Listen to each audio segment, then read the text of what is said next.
Muy buenos días, muy buenas tardes y muy buenas noches. Bienvenidos a otro programa de Pura Virtud, Cine y Literatura. Hoy vamos a hablar de uno de los ensayos que más me han interesado en los últimos tiempos, escrito por un autor español, precisamente con su autor, Jesús Zamora Bonilla, es autor de Contraapocalípticos, un ensayo apasionante porque normalmente quienes tendemos a, digamos, ejercer esa labor crítica de la filosofía con ciertos discursos que hoy en día se tratan de imponer desde los medios, pues caemos muchas veces en la extravagancia y en defender ciertas actitudes que no ayudan mucho a la hora de, digamos, deslegitimar esos discursos. Y sin embargo, lo que encontramos en este libro es con bastante mesura, con bastante coherencia, con bastante racionalidad, dudas razonables en torno a muchos temas que hoy en día son asumidos casi de manera crítica y religiosa. Y de todo ello vamos a hablar con su autor, ya digo, Jesús Zamora Bonilla, que en Contra Apocalípticos pues lanza invectivas, ya digo que bastante razonables, contra el ecologismo, contra el animalismo y contra el posthumanismo. Y como este último término quizás sea el que más explicaciones merece, pues si le parece empezamos por ahí, don Jesús. ¿Qué es el poshumanismo y en qué se diferencia del transhumanismo? Hola, pues nada, encantado de estar contigo y con todos las personas que lo vean. Pues la verdad es que posthumanismo y transhumanismo son dos conceptos que muy a menudo se confunden en el sentido de que se usan como sinónimos y bueno, no hay nada malo en ello porque las dos expresiones significan más o menos lo mismo etimológicamente. Los defensores del posthumanismo quieren distinguirse en cierto sentido de los transhumanistas, sobre todo por dos razones. Primero, porque consideran que el transhumanismo suele ser una postura, digamos, demasiado tecnófila y a menudo tecno-optimista, y ellos, los posthumanistas, pues suelen ser bastante críticos con la modernidad y con la tecnología en particular. Y por otro lado, el posthumanismo, digamos que es una posición más filosófica que científica, en el sentido de que mm, es heredera del estructuralismo, postestructuralismo, posmodernismo de finales del siglo XX. Digamos que es la versión del siglo XXI del posmodernismo de origen francés del último tercio del siglo XX. Y bueno, usted es filósofo de la ciencia, catedrático, además, para más señas, lo digo para bueno, que también sepa el espectador eh, quién nos está hablando y con qué credenciales. Y empieza el libro después de una introducción hablando un poco de los postulados desde los que va a hablar, es decir, no lo va a hacer desde una metafísica concreta, sino que lo hace desde un relativismo cultural que lo que pretende es hacer un juicio crítico y basado en argumentos de estas distintas corrientes. Y comienza hablando del ecologismo, es decir, algo que no puede ser más polémico, pero usted sortea en todo momento la polémica, además, bueno, con humor y con ejemplos que son bastante entendibles. Pero bueno, a la hora de analizar el ecologismo, ¿por qué frente a esos apocalípticos que dicen que estamos abocados a una catástrofe, usted sí que da cierta tranquilidad de decir, bueno, hay evidentemente un cambio en marcha, pero que eso vaya a resultar tan catastrófico para nuestra vida, no es tan evidente? Bueno, como dices, efectivamente, no se trata de negar los problemas causados por el cambio climático, que son muy reales y que seguramente pues, van a afectar muchísimo en muchos aspectos de nuestra existencia, sino de desarmar en cierta medida los escenarios ideológicos, filosóficos más extremos, ¿no? Este apocalipticismo en el que vivimos metidos, esta idea de que bueno, la civilización está a punto de colapsar, a no ser que la colapsemos nosotros mismos, con lo que pues, ahora está de moda llamar el decrecimiento, ¿no? Y entonces renunciemos a prácticamente todo tipo de industrialización y volvamos a una vida pues, un poco parecida a la de la Edad Media, ¿no? En comunión con la naturaleza, si acaso. Pues lo que intento decir, lo que intento mostrar primero son las raíces filosóficas de esta ideología. Y en segundo lugar, pues porque en los informes científicos sobre el tema, pues los escenarios apocalípticos, el colapso de la civilización y del ecosistema, no es que estén completamente descartados, pero son muy, muy, muy improbables, ¿no? Lo más probable es que pues dentro de 100 años el medio ambiente no será tan apacible como sea hoy, pero no lo será tanto como para haber llevado a un colapso de la civilización o a la muerte de miles de millones de personas, ¿no? Y en cuanto a esa tendencia del animalismo que consiste en equiparar la vida de los animales con la vida de las personas, ¿no? Que también lo desmonta con bastante contundencia. ¿Por qué cree que se ha producido? Es decir, ¿por qué después de siglos en el que la vida humana estaba moralmente posicionada por encima de la vida de los animales, a día de hoy se quiere hasta hacer dentro de los derechos humanos derechos que protejan a los animales equiparándolos, ¿no? Pues bueno, el principal hilo conductor que une los tres temas de los que trato en el libro, el ecologismo, el posthumanismo de los que hemos hablado y este animalismo, es que los tres consideran que la civilización occidental tecnocientífica capitalista actual pues es fundamental y radicalmente una sociedad pecadora, en el sentido más rancio de la religión católica milenaria, ¿no? Esto es algo, digamos, que heredan completamente de esta tradición, estos movimientos, es decir, ver al mundo como un lugar de pecado y de corrupción, ¿no? Y el animalismo es precisamente uno de los actores principales en esta condena de la sociedad actual, en el sentido de buscarle todo tipo de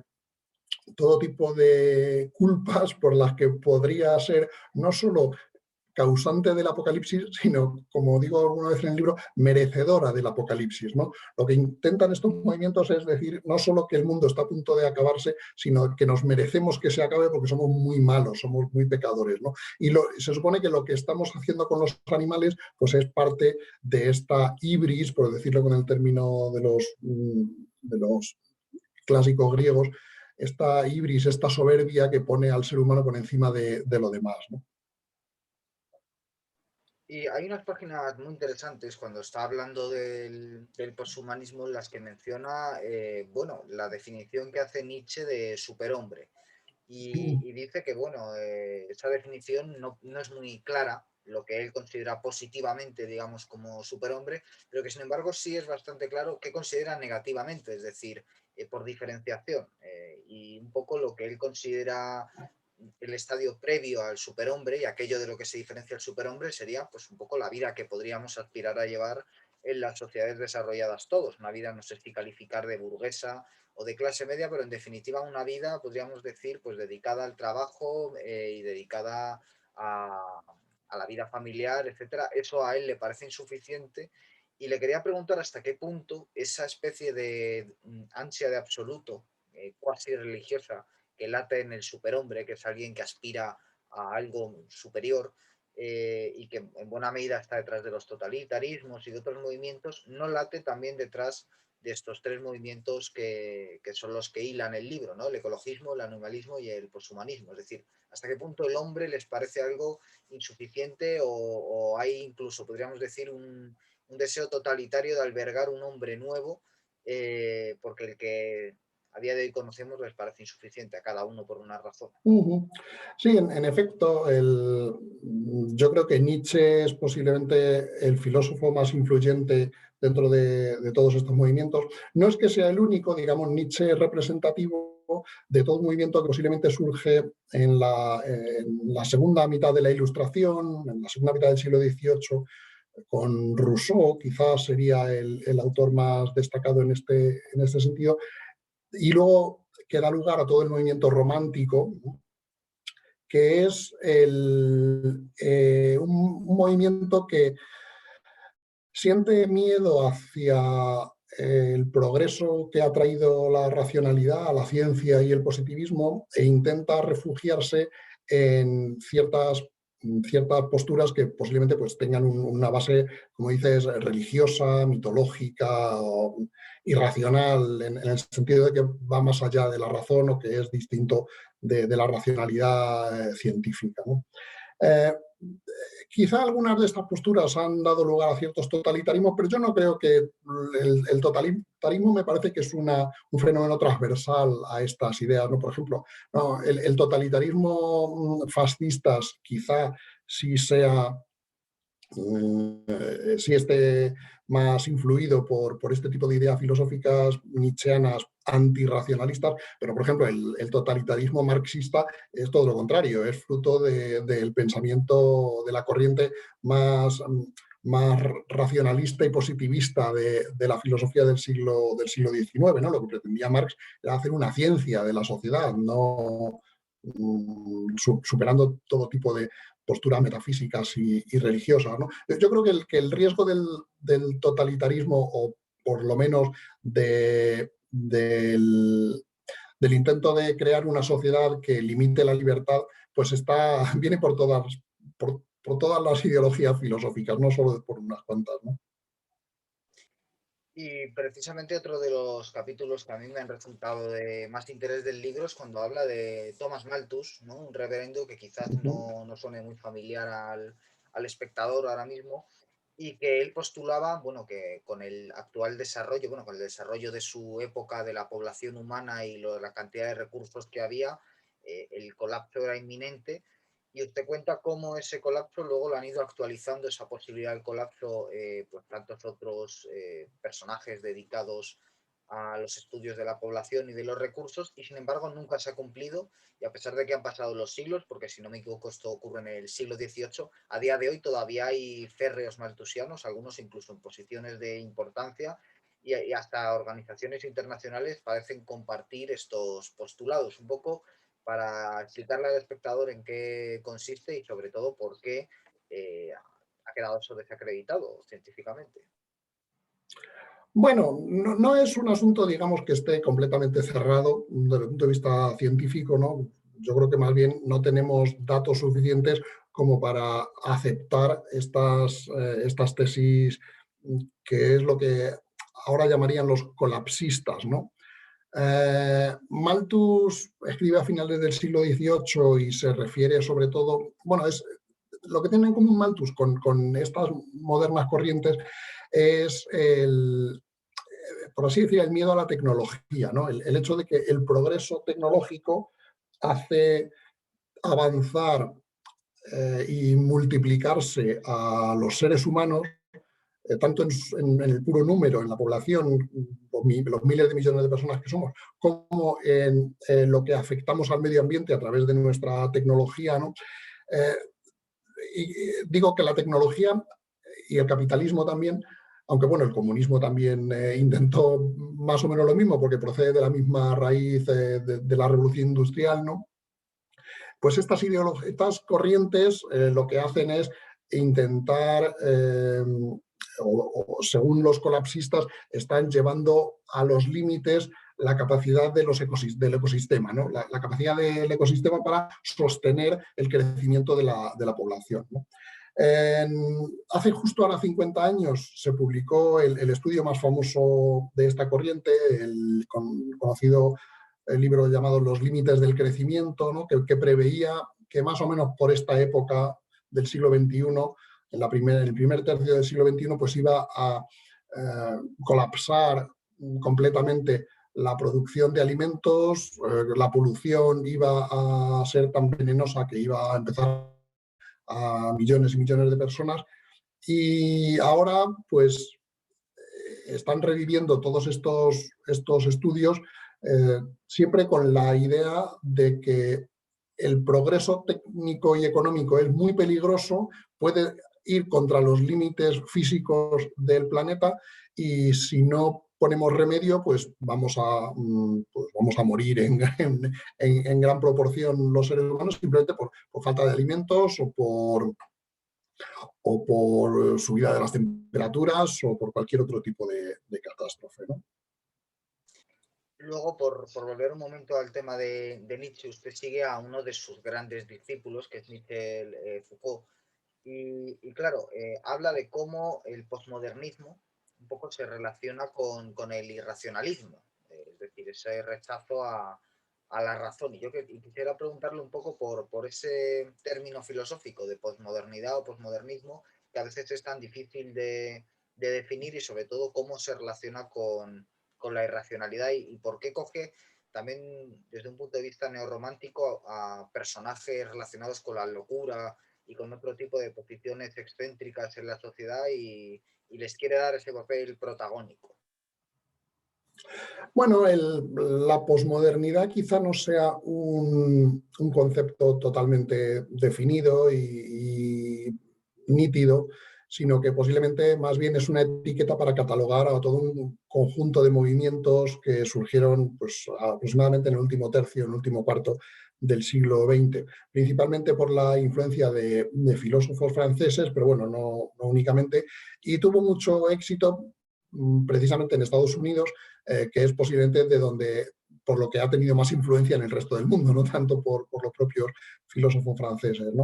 No hay, por tanto, una definición concisa de lo que es la posmodernidad, pero posiblemente podamos caracterizarla como una reacción al, al quizá excesivo, eh, quizá excesivo afecto, por así decir, a la racionalidad científica, al progreso económico asociado a la época de la posguerra, de la Segunda Guerra Mundial, ¿no? A la época de los años 50, 60, hasta la crisis de los 70. ¿No? Quizá pues, el posmodernismo que surgió como tal etiqueta hacia 1980, pues es quizá la reacción a ver cómo ese sueño del progreso científico y económico pues se veía insatisfecho. ¿No?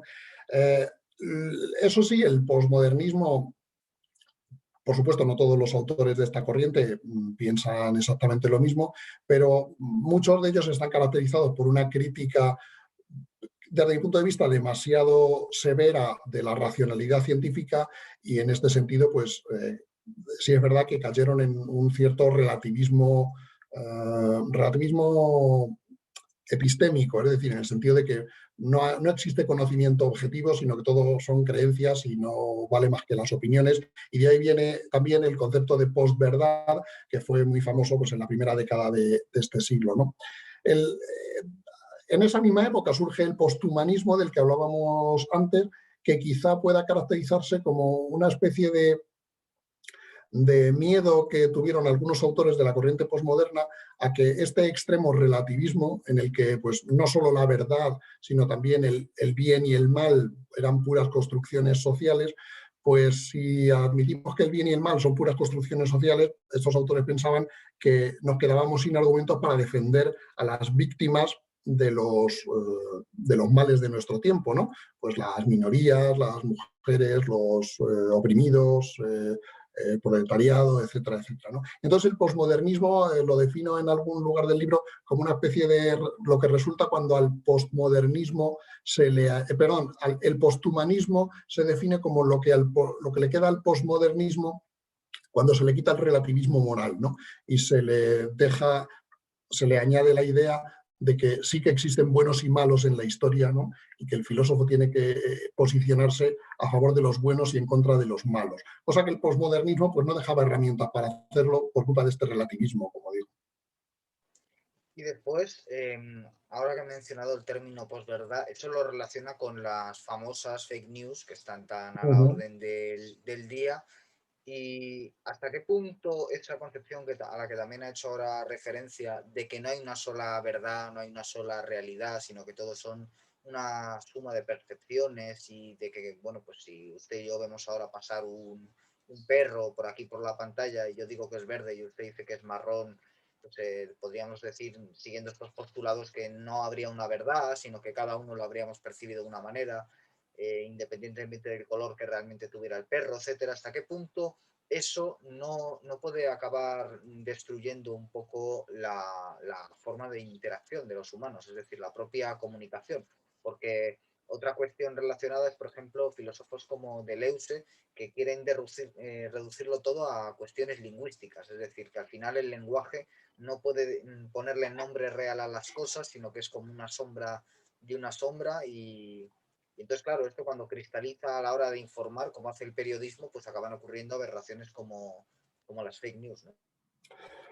Bueno, yo soy un poco escéptico con respecto al miedo que se ha tenido en los últimos tiempos a lo de las fake news, porque yo creo que no es un fenómeno nuevo para nada, sino que decir mentiras, bulos, engaños, infamias y todo tipo de desinformación, pues es algo que lleva haciendo el ser humano desde que existe la comunicación, ¿no? Pues todos los imperios, y grandes o pequeños, toda la política siempre se ha basado en gran medida en el intento de engañar a los demás, ¿no? O sea que el hecho de que los políticos actualmente, y no solo los políticos, ¿no? Y las empresas y todo el mundo que tiene poder, pues intente engañar a los otros, no es nada nuevo, ¿no? Si a esto lo queremos llamar fake news, pues eso no me parece bien si nos hace llegar a tener la ilusión de que en el pasado las news no eran fake, sino que eran de verdad, ¿no? Yo tengo ya casi 60 años y desde que yo recuerdo, pues los medios de comunicación no eran muy de fiar nunca, ¿no? Si todos tenían su agenda, todos tenían su sesgo, etcétera, etcétera, ¿no? Así que es algo con lo que yo creo que la humanidad lleva viviendo miles de años y que seguramente pues, tendremos que vivir muchísimo más tiempo en el futuro con ello, ¿no? Lo que sí es nuevo posiblemente es la pérdida de influencia de los medios de comunicación tradicionales, de la prensa, la televisión, etcétera, porque ahora, pues gracias a las redes sociales e internet, pues las fuentes de información y los canales de información son muchísimo más diversificados y uno tiene mucha más facilidad también para encontrar las noticias en aquellos medios que son más afines con su ideología, etcétera, etcétera, ¿no? Yo creo que el problema actualmente no es tanto que los medios de comunicación sean menos fiables que antes, sino que hay muchos más medios de comunicación, muchos más canales de comunicación y no hay una forma clara de decidir cuáles dicen la verdad y cuáles no. Pero en el fondo, los que no dicen la verdad, pues tarde o temprano se termina sabiendo. O sea, la mayoría de las mentiras, si siguen siendo sobre cuestiones que tienen interés, pues al final la gente termina dándose cuenta de que era mentira, ¿no? Lo que pasa es que posiblemente pues, no les importe porque cuando se dan cuenta hay otros temas sobre los que hay más interés y hay mentiras nuevas, ¿no? Pero yo creo que la mentira es algo consustancial a la sociedad humana y tenemos que vivir con ella por los siglos de los siglos. Y luego usted relaciona el término posmodernidad con los derechos humanos, ¿no? Con esta creación de nuevos derechos que a veces son ciertamente un poco, no sé si decir que grotescos o peculiares, algunos de ellos, y que también puede acabar resultando ligeramente nocivo, porque se están poniendo derechos fundamentales que ha costado muchísimo tiempo lograr albergar, con derechos que hasta cierto punto, pues ya digo, pueden ser un poco extravagantes o extraños y se equiparan, ¿no? Es decir, ambos acaban estando circunscritos en la misma lista y por lo tanto pues puede dar lugar a que si cuestionar uno nos podría llevar a cuestionar los otros. Uh-huh.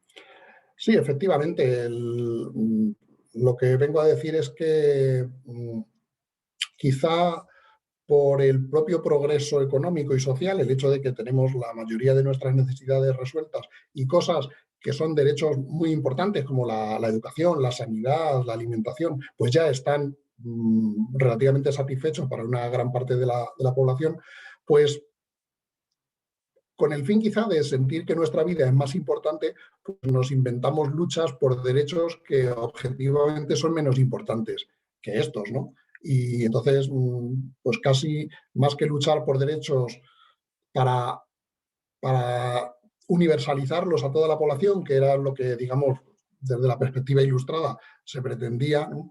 Pues ahora son más bien, como es difícil inventarse un derecho que le guste un derecho nuevo, no inventado hasta ahora, que le guste a toda la humanidad, pues son derechos mucho más localistas, mucho más de la tribu y de la secta, ¿no? Y que que lo que intentan es decir, bueno, pues yo tengo derecho a hacer estas, digamos, entre comillas, tonterías que a mí me parecen muy valiosas y los demás tienen la obligación de tolerármelas y de admitírmelas y de organizar la sociedad de tal forma que yo tenga derecho a ejercerlas, ¿no?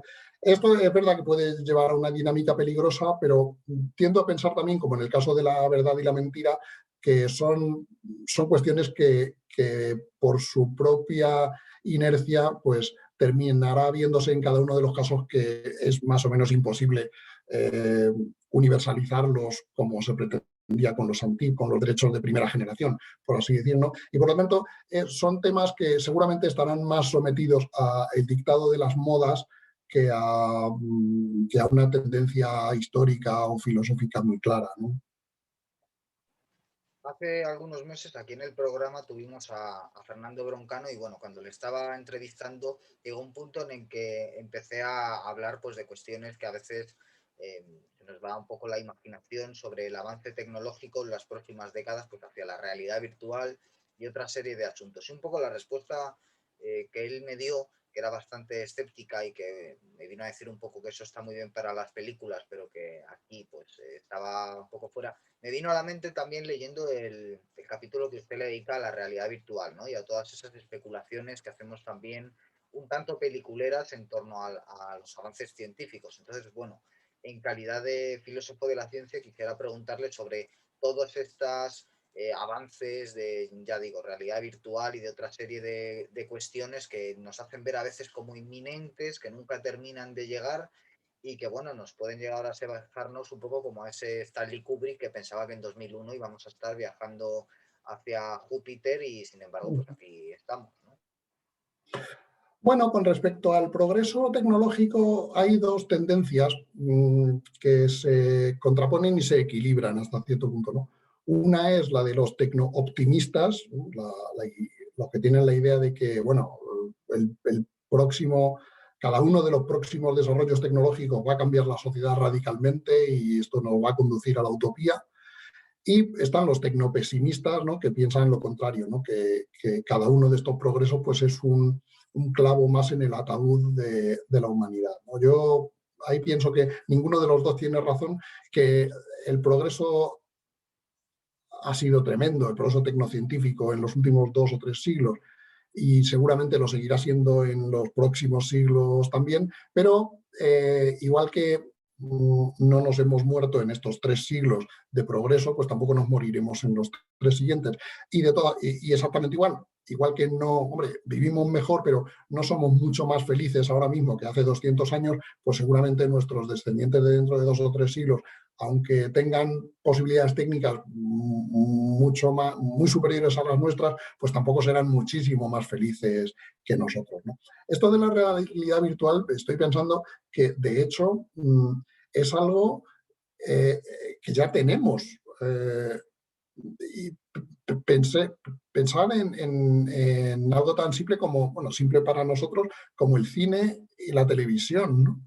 El hecho de que haya cuadros que se mueven y que se oyen y que hablan y que tienen música como si fuese una ventana al mundo, pues para alguien, digamos, de 1800 o 1850, pues sería tan fantástico como lo que para nosotros es ahora esto de la realidad virtual y el metaverso y demás, ¿no?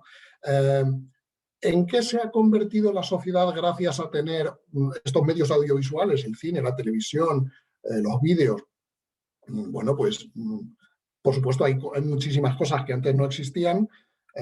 Hay grandes obras maestras en el cine, hay infinidad de estupideces en la televisión, etcétera, etcétera. Pero bueno, seguimos teniendo una sociedad en la que es importante no pasar frío, tener un trabajo, tener salud, etcétera, etcétera, ¿no? Pues con la realidad virtual, pues pasará un poco algo parecido, ¿no? Pues será simplemente un nuevo tipo de pantallitas, como las que ha habido desde los hermanos Lumière hasta YouTube, pues un tipo más, pero no algo que vaya a cambiar radicalmente la forma como somos los seres humanos, ¿no?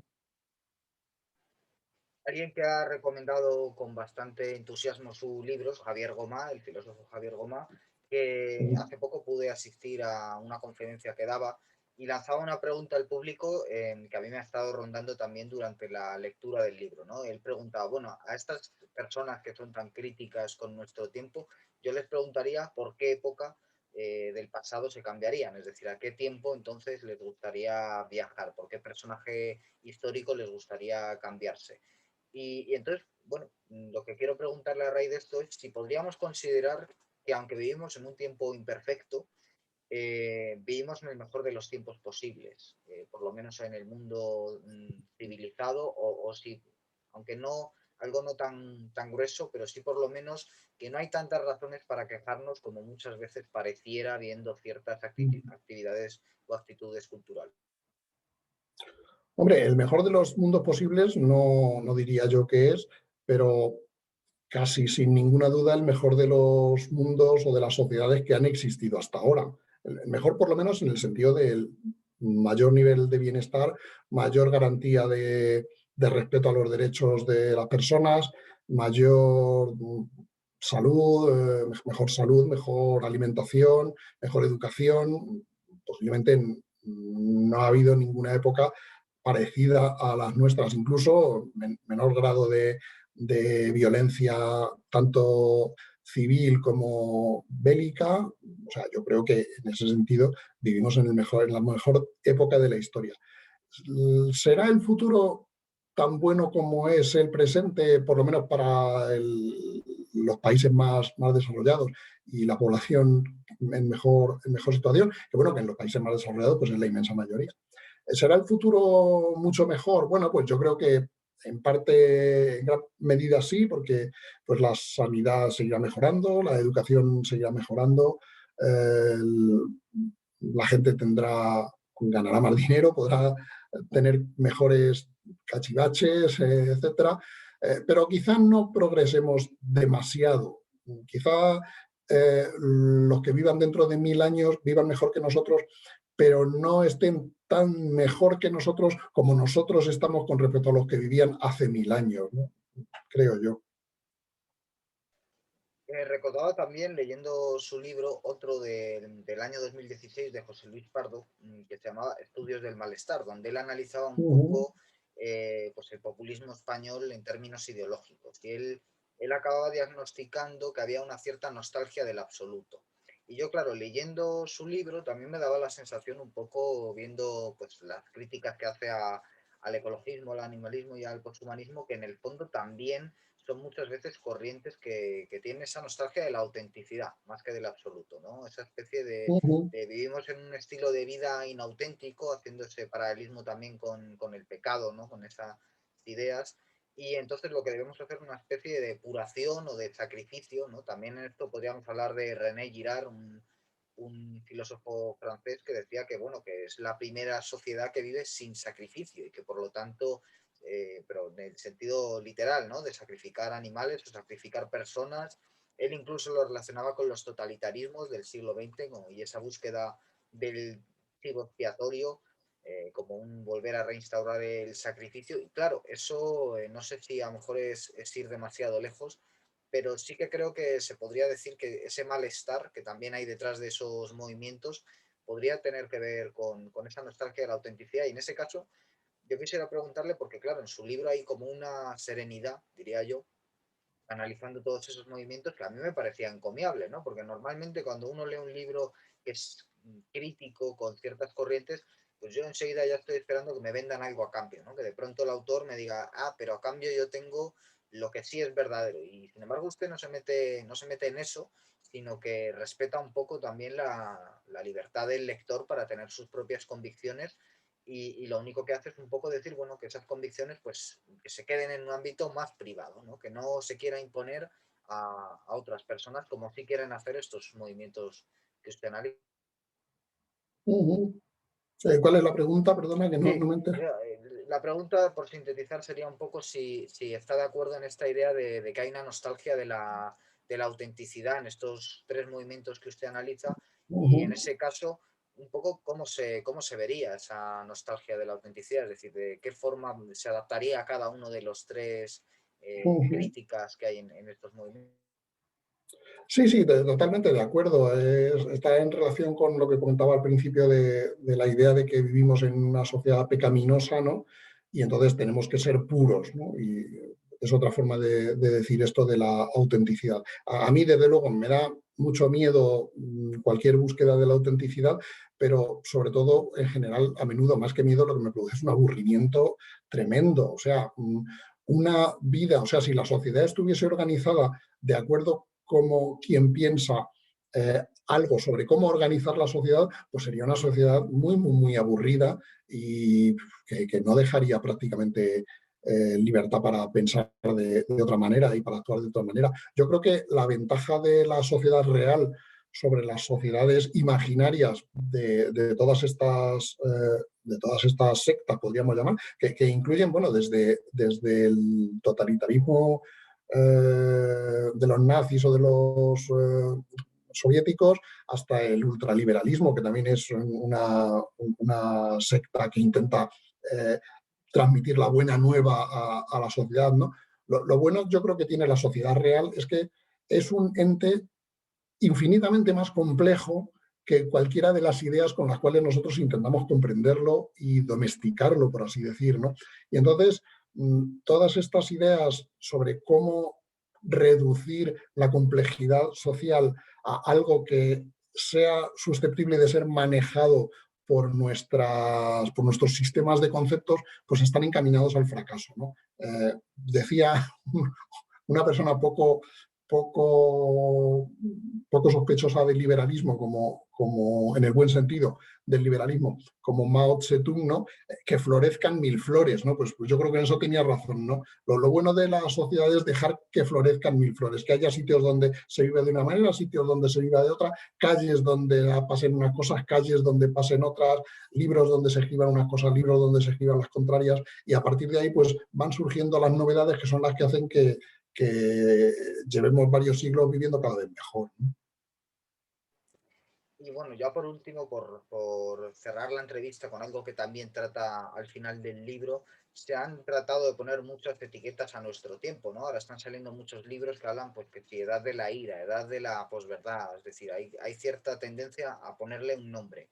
Y bueno, usted al final habla un poco de si podríamos considerar nuestro tiempo una edad del progreso, y si en ese Uh-huh. cambio, en ese caso, no llegaría a un punto en el que ese progreso pues, se ralentizara, ¿no? También lo he anticipado antes un poco con su respuesta, o que llegara a no ser tan veloz como en estos momentos en los que estamos Uh-huh.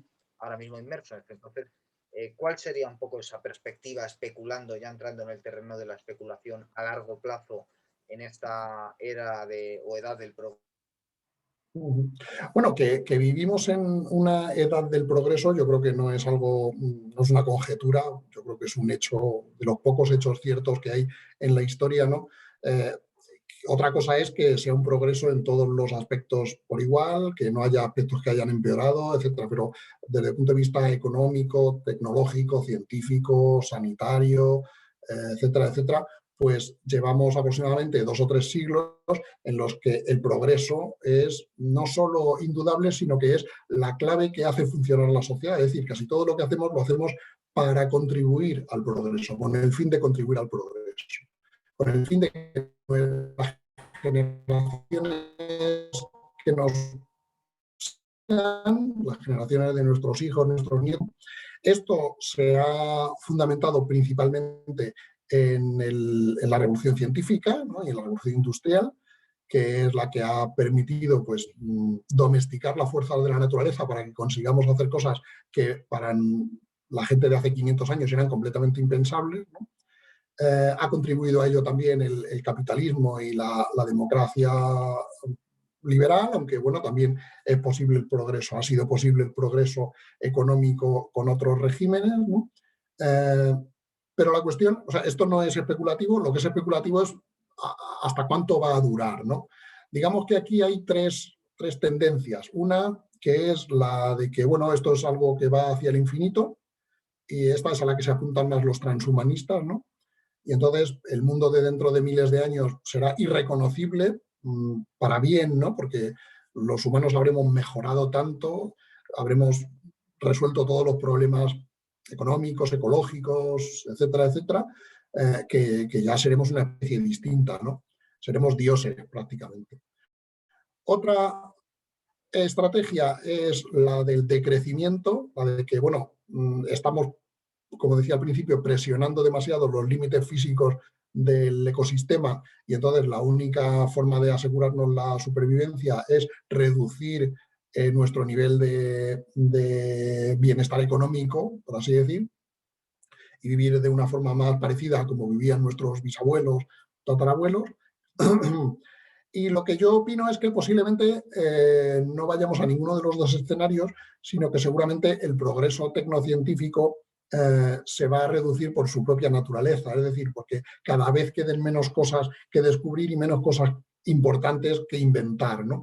Y que los progresos pues, sean cada vez más marginales, cada vez más pequeños, hasta que llegue un momento en que prácticamente a lo largo de varias generaciones pues no se note mucho que haya habido progreso, que a lo largo de varios siglos pues se siguen usando más o menos las mismas tecnologías. Yo aventuro que eso va a llegar cuando se detenga el progreso, no será porque lo hayamos detenido nosotros voluntariamente, como dicen los decrecionistas, ni porque haya llegado hasta el infinito y nos hayamos convertido en dioses, sino porque la historia será porque las cosas en la historia no pasan porque alguien quiera que pasen, ¿no? Son efectos no deseados normalmente, ¿no? Pues esto será un efecto no deseado y que espero, confío en que nos deje en un nivel de bienestar bastante más elevado que el actual, pero no infinitamente por encima. Y aventuro la idea de que posiblemente los seres humanos nos mantengamos viviendo por cientos de miles de años o más en la Tierra hasta que choque un asteroide con nosotros y entonces ya nos destruya por completo, viviendo en una época en la que haya muy pocas cosas que cambien desde el punto de vista tecnológico, ya digo, porque no habrá ya nada nuevo que inventar. Que a lo mejor Bueno, es es aburrido, que pero ¿qué vamos a hacer? sí, en cuanto a aburrido, se nos puede venir a la mente aquella famosa película de animación Wall-E, ¿no? Donde había unos hombres que estaban prácticamente, eh, vivían atendidos por las máquinas en una especie de aburrimiento cósmico Uh -huh. eterno y bueno, esto es un poco la visión de los apocalípticos también, ¿no? De aquello que Luis Racionero llamaba progreso decadente, ¿no? El progreso técnico, pero que luego en otros términos morales y demás, ¿no? Para quien quiera más respuestas en torno a estos temas, pues queda absolutamente recomendado el libro, que además está escrito con bastante brío, lo cual es bastante difícil, lo sabe cualquiera que lo intente, y buen humor y con ejemplos cercanos y lejos de también cierto oscurantismo con el que muchas veces se tratan estos temas, así que le felicito por el libro, le agradezco que haya venido al programa a darnos esta entrevista y le agradezco también a nuestros espectadores que hayan llegado hasta este punto del programa. Volveremos pronto con programas en Pura Virtud, Cine y Literatura. Hasta pronto.